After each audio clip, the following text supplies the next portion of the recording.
I've taken on some of the toughest environments ever known to man. And today, we're going to take a journey across the Pacific coast. So join me on this adventure. Let's go. Bag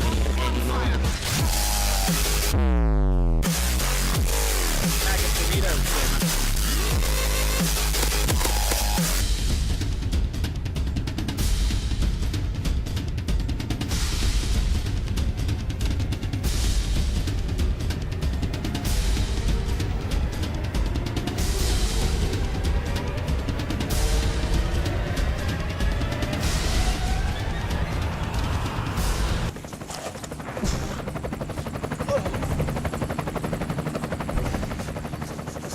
Now, I'm in Finland. Hundreds of people come here every year, and all of them ends up in serious trouble. I'm gonna show you the skills needed to stay alive. I need to find north, south, east, and west. And the best thing to do that is to use the shadow stick method. All I do is jam this into the ground, and you're gonna see a shadow from the stick.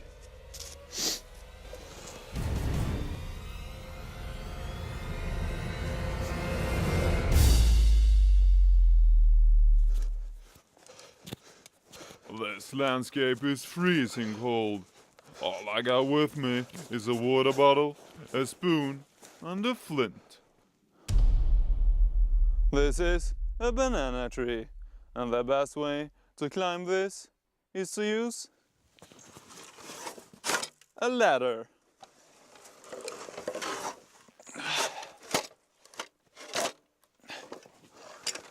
And what I'm doing now is to use my legs to push me up and my hands to hold on. I'm going to grab the bananas.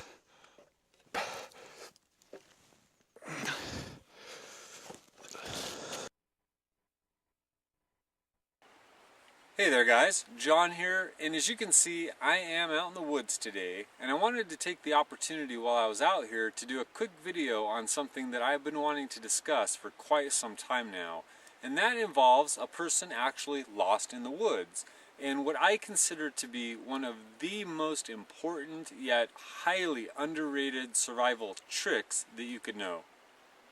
Now, the scenario that we're going to play out here today is by far one of the most common that occurs. And that involves the person who goes out for just a few hours, nothing more than a quick day trip. They go out for maybe a little bit of sightseeing, a quick hike, possibly even just to take a few photos. They grab their little bag, which will probably contain nothing more than a few snacks, a water bottle, maybe even their camera, and if they're lucky, they might have a light jacket with them. They go ahead, head out, go for their hike, take a few pictures along the way, maybe spend a little bit too much time out there, and the next thing they know, they become completely disoriented and lost, alone and scared. Now, for those of us with a little bit of time in the woods under our belt, it is really easy to look at the situation and say what could and should have been done differently. And of course that involves bringing along the right gear, equipment, contingency items, as well as having a working knowledge of some basic survival skills and principles, which are to be found in abundance on television shows, books, and here on YouTube. But I can tell you this, coming from an experienced outdoorsman who has been caught out overnight unplanned in the woods, it is absolutely no fun at all. So, for the average person who may not have a lot of outdoor experience or this vast repertoire of survival skills, what is the one thing you could do that is easy to learn, you really don't even have to learn it, but will really save your butt in a situation like this? Well, it's the simplest thing of all to do, of course, and that is let somebody know where you're going and when you are expected to return. Now that is as simple as making a phone call or text to at least a couple of friends, relatives, or coworkers, once again letting them know where you're going and when you're expected to return. If you happen to stop for a quick unplanned trip, there is still a way that you can let would-be rescuers know where to find you.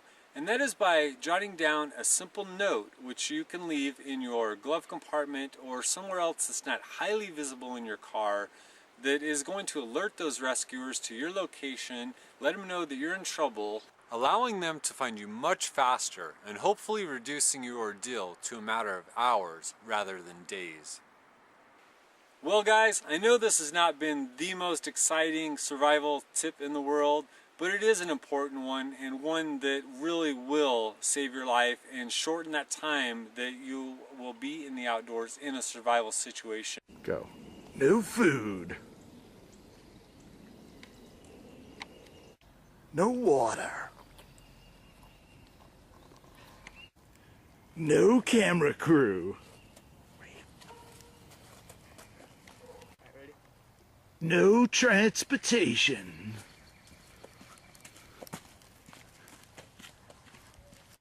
No way, 100 followers. No communication.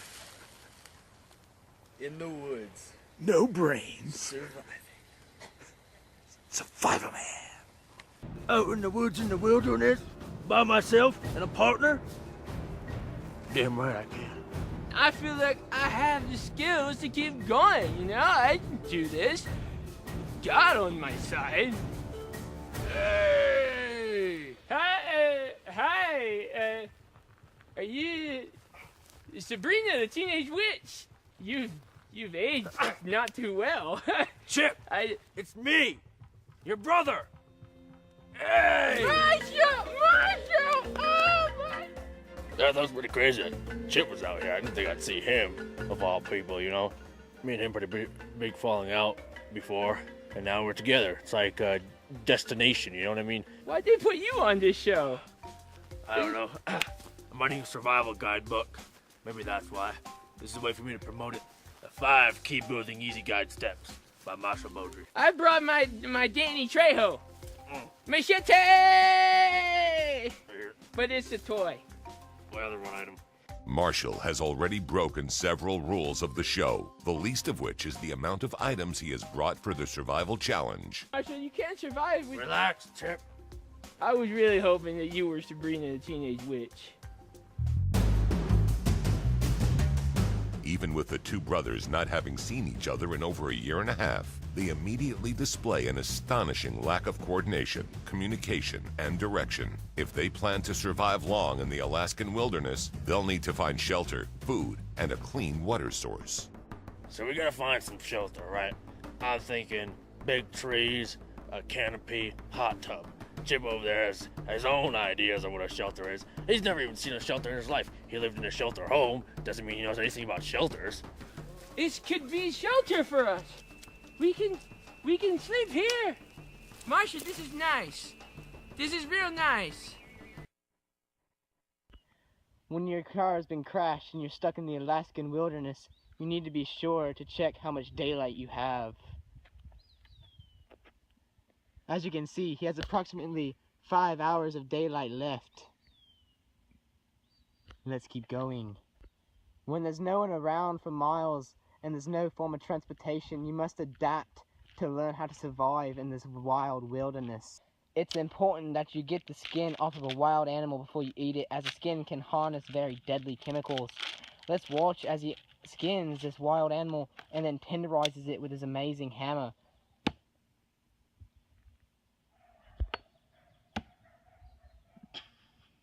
The best type of beef jerky is when it's filleted. Let's watch as he fillets his amazing meat.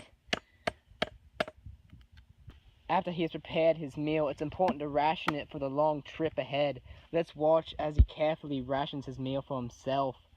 While in the wilderness, it is important to stay hydrated. If you do not have any water nearby or available, the best alternative is your own urine. Let's watch as he demonstrates what you should do. If you're stuck out in the woods, you just have to remember one word. Survive.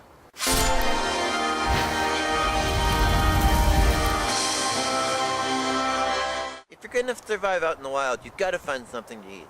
Now, some barks you can actually get nutrition from. This is one of them. And what you're gonna want to do is just get some of the barks off like this with your knife.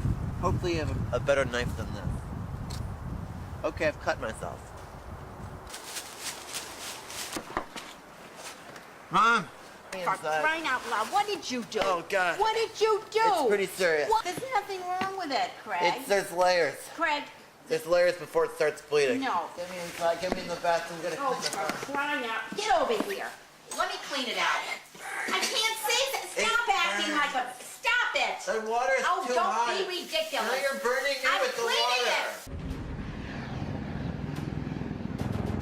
it. Mayor! Hey, Mr. President. How you doing? How do you do, sir? Good to see you, sir. Let's make a little camp here. Let's do it. Let's Okay, see what you got. All right, what do we got? Well, I found this on the riverbank, okay? Oh, look at this. So don't freak out too much. That's tasty. I love you, but that looks terrible. I promise you, it's better than anything that you've ever had on this show. This has got to be one of the best days of my presidency. Oh, look, here we go. What are these called again? So these are cats. All right. That's nice. Yeah. Okay. So look. Looks like a nice looking fish. Yeah, that's... Yeah. Check that out. Unbelievable. That's cool, isn't it? So I think the president looked a little surprised when I pulled out the salmon. I think it was a wonderful time. And the fish was pretty good, too. My name is Beg. I'm so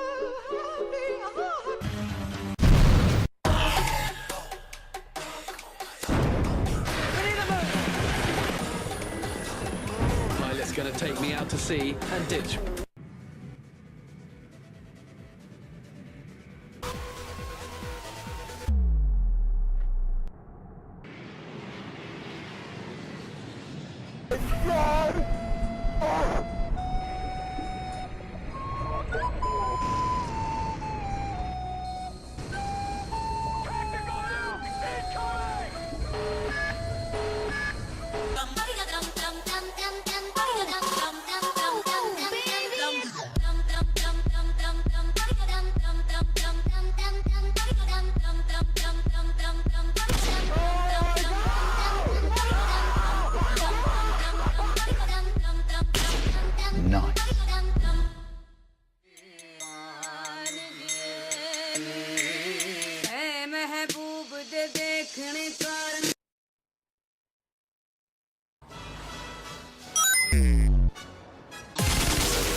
You trust me? Of course I trust you. Close your eyes. Why do you want me to trust you with my eyes closed?